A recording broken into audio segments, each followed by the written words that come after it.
Hello friends, मैं विनीत तिवारी। और आप लोगों के विशेष डिमांड पर गणित विषय के असिस्टेंट प्रोफेसर विज्ञापन 50 ने चयनित रोहित रोहित सर को लेके मैं आप लोगों के सामने उपस्थित हूँ।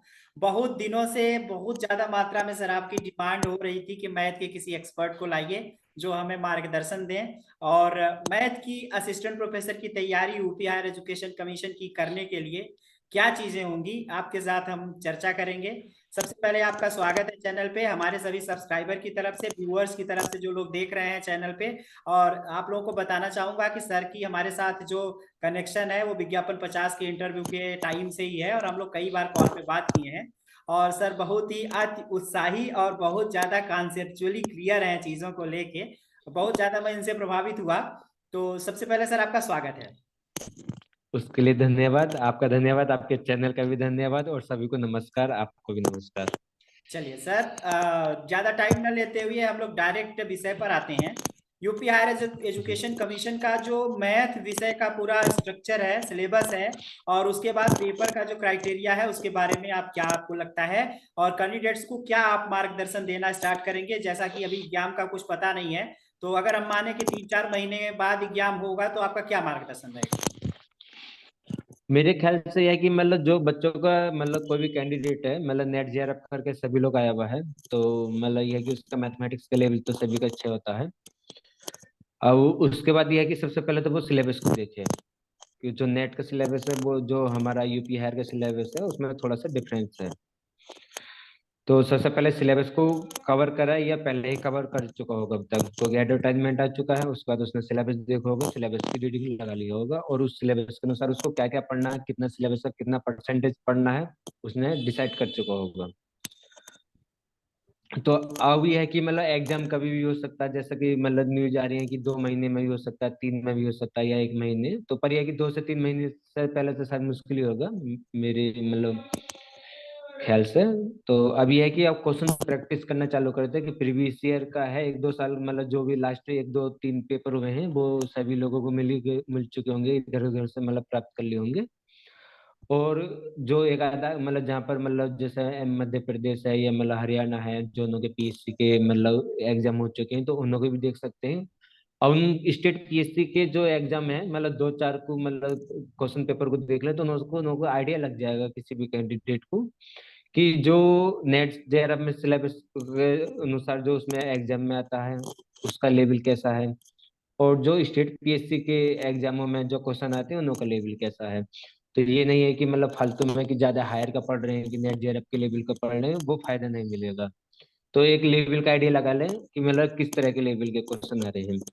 फिर उसके बाद ये है कि जो मतलब क्वेश्चन पेपर मिल जाए में उन्हों की प्रैक्टिस करनी चालू कर दें, और उस लेवल के क्वेश्चन पे मतलब क्वेश्चन कहीं से भी मिले, क्वेश्चन पेपर से मिले, बुक से मिले, नेट जेआरएफ के पार्ट बी जैसे रहता है मतलब मैथमेटिक्स में वहां से मिले, तो उस लेवल के क्वेश्चनों का प्रैक्टिस करें।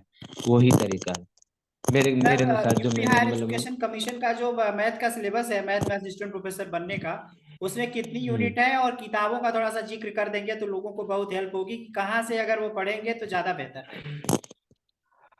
मैंने किताबों को तो फॉलो नहीं करा, जब मैंने नेट जेआरएफ किया था, नेट जेआरएफ में मेरा ऑल इंडिया 5 रैंक है जेआरएफ में मेरा, और मतलब 156 पॉइंट समथिंग मार्क्स है, तो मतलब ऐसा ही है मतलब मैथमेटिक्स में तो मतलब उस टाइम बहुत बुक पढ़ा था मैंने, और बहुत बुक पढ़ा था तो सारे कॉन्सेप्ट मेरे क्लियर थे।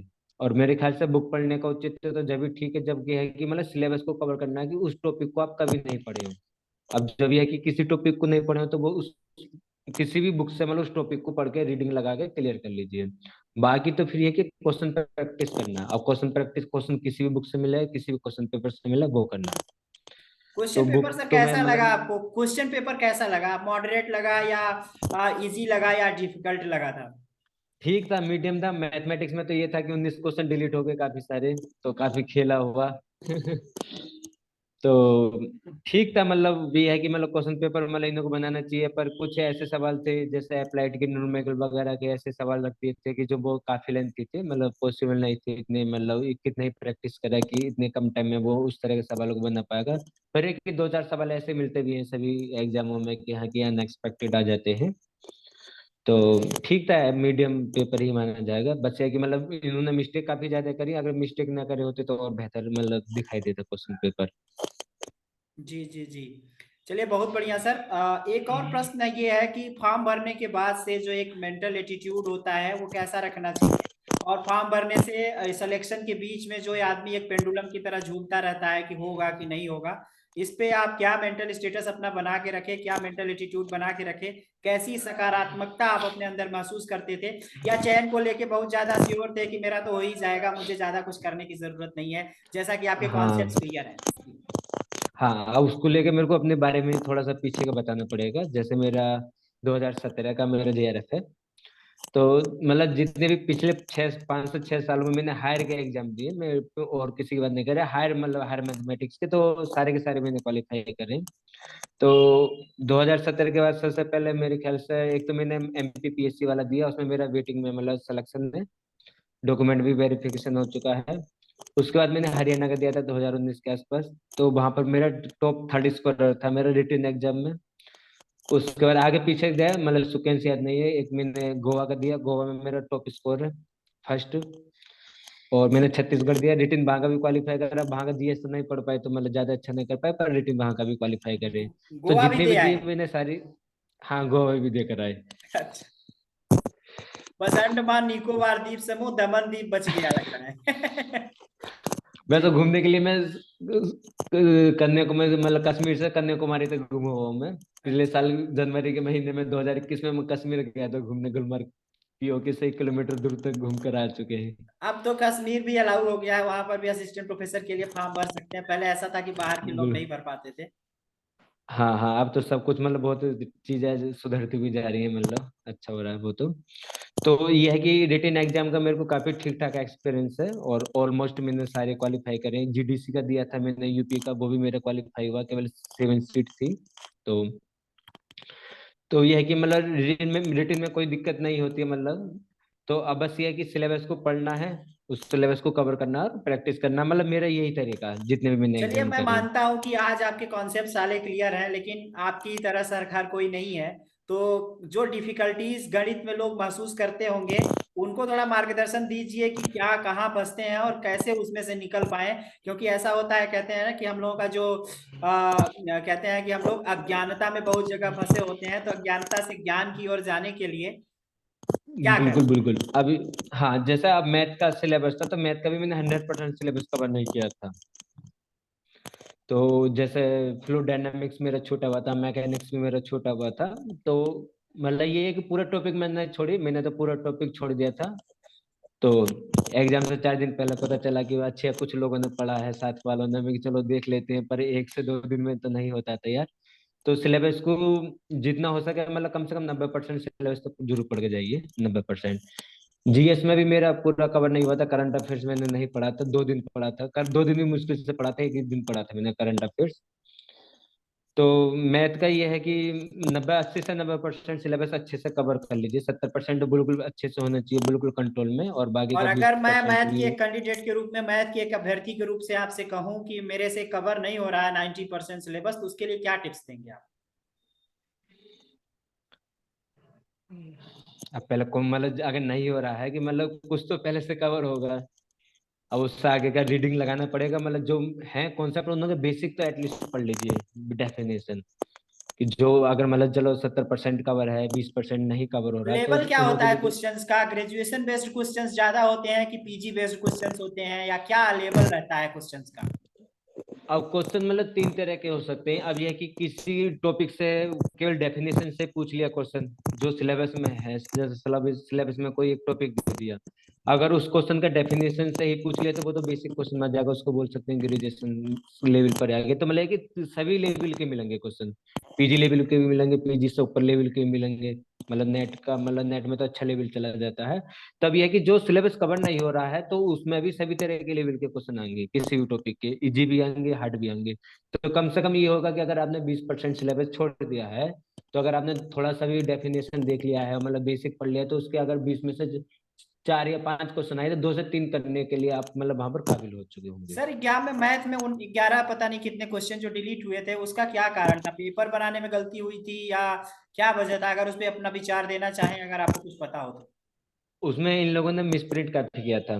तो जैसे एक क्वेश्चन था, कॉम्प्लेक्स का था, तो वहां पर जी लिखा हुआ था। तो अब वो तो जी लिखा हुआ था, हम देख रहे हैं कि भाई ये तो मतलब वहां पर मतलब जी मतलब ऐसा था, मतलब वैल्यू आनी थी अर्थमेटिक 1 2 3 टाइप का, तो पर कि जी लिखा हुआ था। हम समझ गए कि मिस प्रिंट है, इसको हम नहीं देखे। पर ये था कि शायद वो किसी बुक से आया था, तो एक दो मेरे सर्किल में ऐसे थे फ्रेंड जानते हुए, उन्होंने उसको ठीक किया। मैं बोला भाई कैसे करा बर, जैसा आंसर किया है, बोले 9 था। तो अब एक तो काफी जो सवाल थे उसमें कहीं ना कहीं मतलब लैंग्वेज को इनकम्प्लीट रहने दिया इन लोगों ने। क्वेश्चन उठाया है उन्होंने हैंड राइटिंग मतलब रिटिन में दिया होगा जो क्वेश्चन पेपर सेट करने वाले हैं। तो ये है कि उन लोगों ने दोबारा चेकआउट नहीं करा, मतलब एक होता है ना क्रॉस चेक करना, है कि प्रिंट हो गया तो एक बार चेक कर लेते क्वेश्चन पेपर को, तो वो काफी बेहतर होता। जैसे अब ये है कि यहाँ पर भी हम लोग अब पेपर बनाए जाते हैं, यूजी पीजी के लिए यूनिवर्सिटी में भेजे जाते हैं, तो वो हाथ से ही लिखे जाते हैं। जी जी सर। तो कहीं ना कहीं उन्होंने दोबारा चेक नहीं करा, और फिर ये कि जो बना के भेज दिया। और फिर ये है कि बुकों में भी मिस्टेक ऑलरेडी पहले से ही होती है कहीं कहीं, तो ये है कि उन लोगों ने जिस किताब को उठाया तो वहां से ऐसे कैसे ही रख दिया, उसमें मिस्टेक है या नहीं है वो चेक नहीं करा। एक मैथ का क्वेश्चन ऐसा डिलीट हो करा था, जो जो स्टैंडर्ड बुक है मतलब नेशनल इंटरनेशनल लेवल पे होती है वो ठीक था उसमें। वो सवाल था उसका मेजर मेजर थ्योरी से था।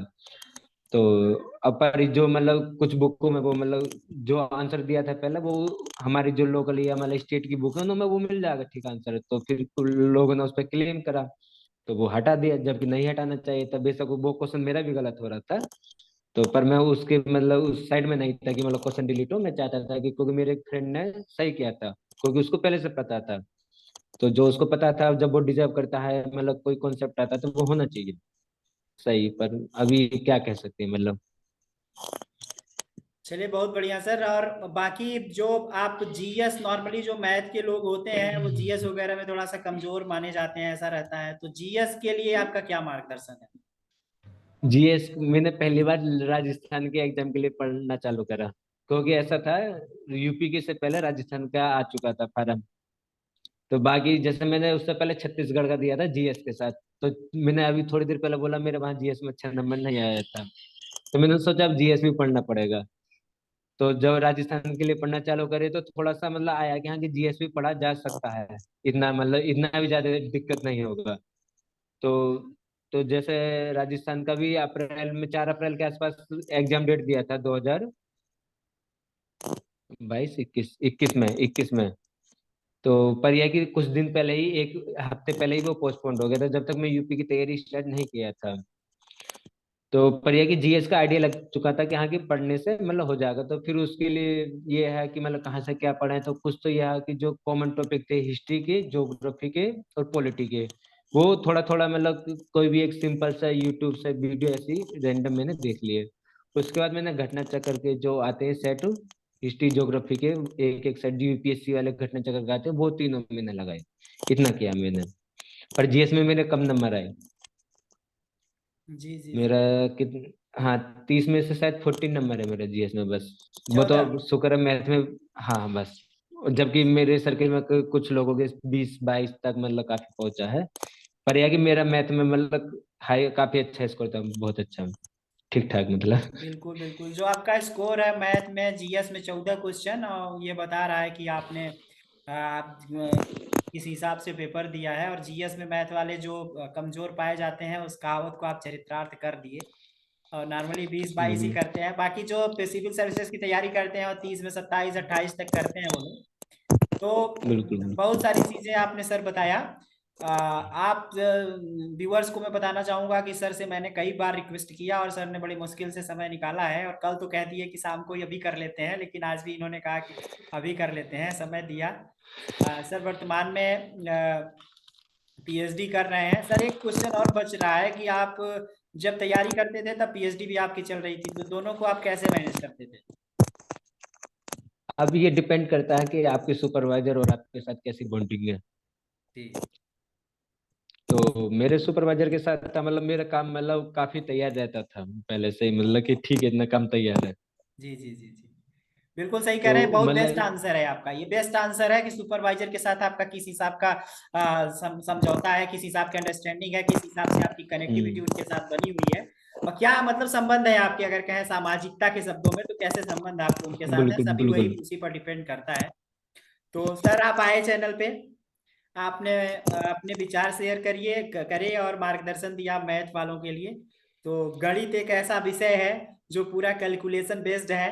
तो आप सर के कैलकुलेशंस को आप लोग समझ रहे हैं कि जो लोग मैथ के हैं, मैं एक्चुअली मैथ का नहीं हूँ, तो बहुत सारी चीजें मुझे सर की समझ में कम आई। तो सर का आप बहुत बहुत धन्यवाद सर।